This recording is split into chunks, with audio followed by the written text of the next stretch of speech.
Bonjour tout le monde et bienvenue dans la présentation du lab de la formation. Par rapport à cette partie-là, on va voir le schéma du lab et aussi l'environnement du lab et après on va attaquer la première démo sur notre première vidéo.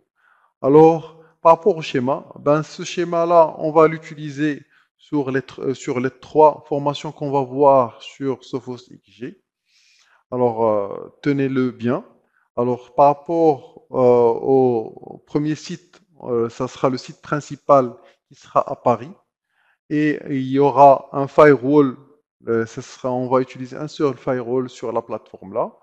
Et il sera le firewall principal et aussi en même temps la gateway par défaut de tout DMZ et LAN. Et après, sur le même firewall, on aura un contrôleur de domaine, pardon. Et sur le même contrôleur, il y aura plusieurs fonctionnalités. On va voir ça sur le prochain slide. Et sur un autre serveur, on va l'utiliser comme un site web pour faire des tests si on héberge un site web en local, comment on va le publier, comment on va configurer ça. Aussi, on va utiliser une machine qui sera une machine cliente qu'on va utiliser avec du Windows 10. On va utiliser deux routeurs et sur ces deux routeurs, on va utiliser, on mettra des machines Unix qui feront un routage purement statique. Il n'y aura pas de routage OSPF ou un truc comme ça. Ben, c'est purement pour simuler Internet. C'est ce qu'on a besoin. Et aussi un autre routeur pour faire du MPLS une deuxième ligne d'Internet pour faire le backup.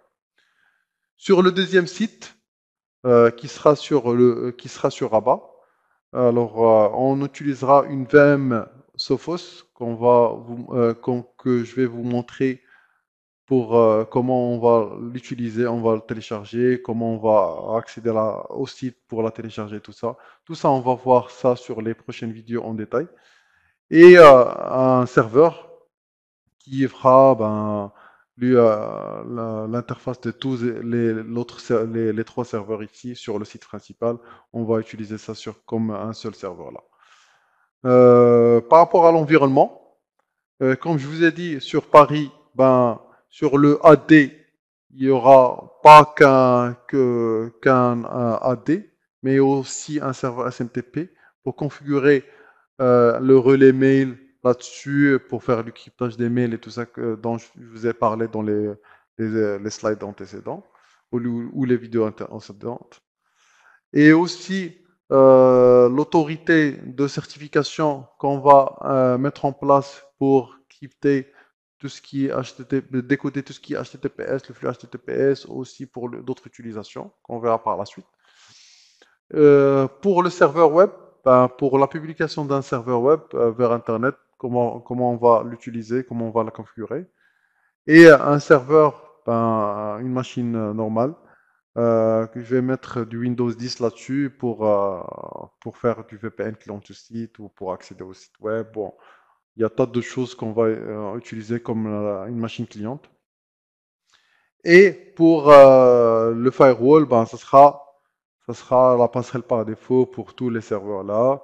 Et aussi, il y aura plusieurs DMZ là-dessus pour, euh, pour plusieurs besoins. Sur le site de Rabat, il y aura le contrôleur de domaine qui va faire l'affaire de l'AD, un serveur SMTP, l'autorité de certification, bien sûr, et aussi un webmail là-dessus, et un client final. Et le firewall, bien sûr, il fera l'affaire de un firewall et aussi une passerelle par défaut. Ok, let's go to the demo. Alors, on va attaquer la démo maintenant. Me revoilà sur la plateforme démo.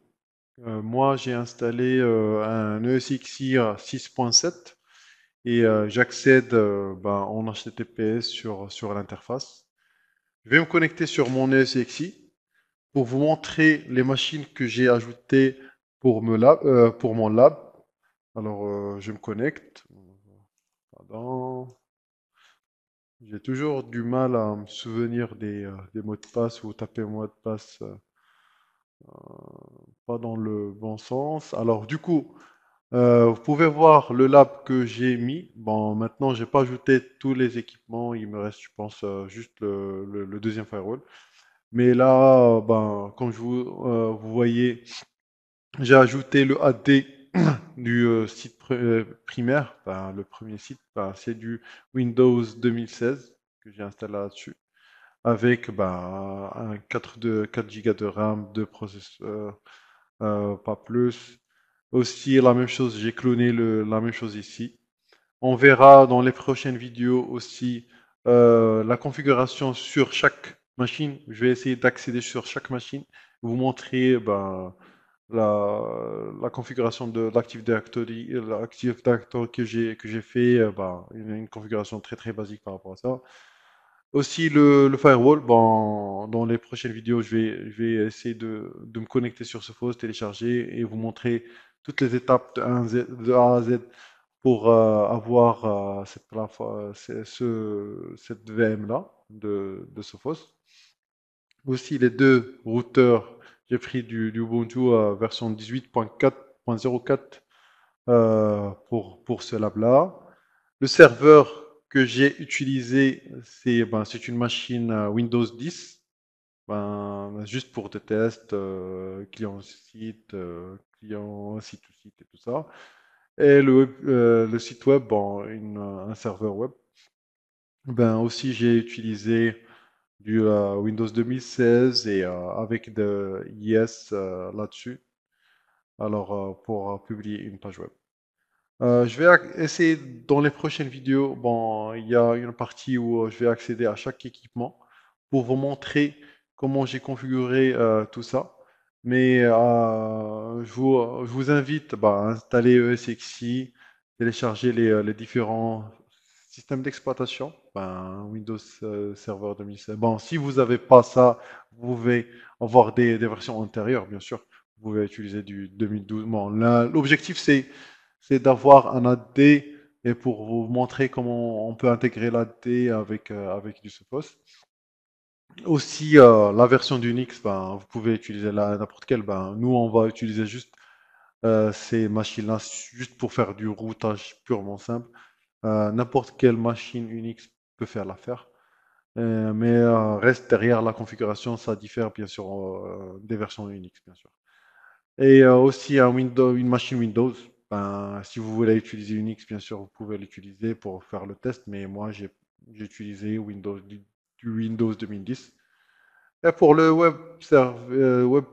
le site web, pardon, j'ai utilisé un Windows Server 2016. Ben, moi, c'est mon choix, mais vous pouvez utilisez comme vous voulez, bien sûr, si vous maîtrisez du Unix et du Apache sur du Unix, vous pouvez mettre ça, c'est comme vous voulez. Et il y a pas de limitation par rapport à ça. Ben, ça, c'est juste le dernier, c'est juste une machine que j'utilise pour autre chose. Ben, voilà le lab. Ben, je vous invite à faire la même chose, ben, d'installer le SXI et à télécharger les systèmes d'exploitation, essayer de les ajouter. Et par rapport au VMnet, la configuration d'adresse IP et tout ça, on verra ça tout après. Mais moi, j'ai créé du VMnet, ben, d'autres VM Network. Alors, je vous invite de créer. Moi, j'ai une seule carte réseau, comme vous voulez, comme vous voyez. C'est la seule carte réseau qui accède à Internet. Après, il faut créer des switches. Il faut créer un switch commutateur, euh, comme j'ai fait ici, par exemple, switch 5. Voilà. Je vais pas l'utiliser, mais bon, je vais les créer pour vous montrer. Et après, je vais ajouter un groupement de ports. Je vais le nommer, alors VM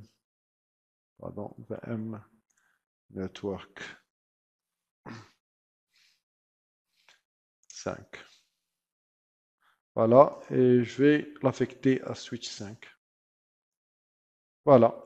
Alors maintenant, j'ai une VMnet avec un switch. Ben, comme ça, si j'ajoute d'autres cartes réseau, ils seront dans le même switch 5 par exemple. C'est comme ça que j'ai créé, pardon, que j'ai créé les autres switches. C'est comme ça que j'ai créé les autres. Normalement, par défaut, vous allez voir switch 0, il est créé par défaut. Et là, vous devez créer les autres switches. Alors, et le groupe de ports, bien sûr, à chaque VMnet, VM Network, vous devez créer un VM Network et l'affecter à un switch, comme celle-là.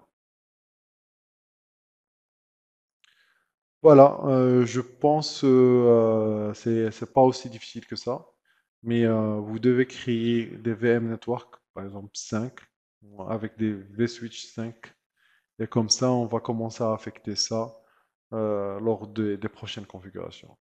Alors, j'ai créé les machines et les VMnet dans un premier lieu. D'accord? Ben, je vous dis à la prochaine vidéo. À très bientôt.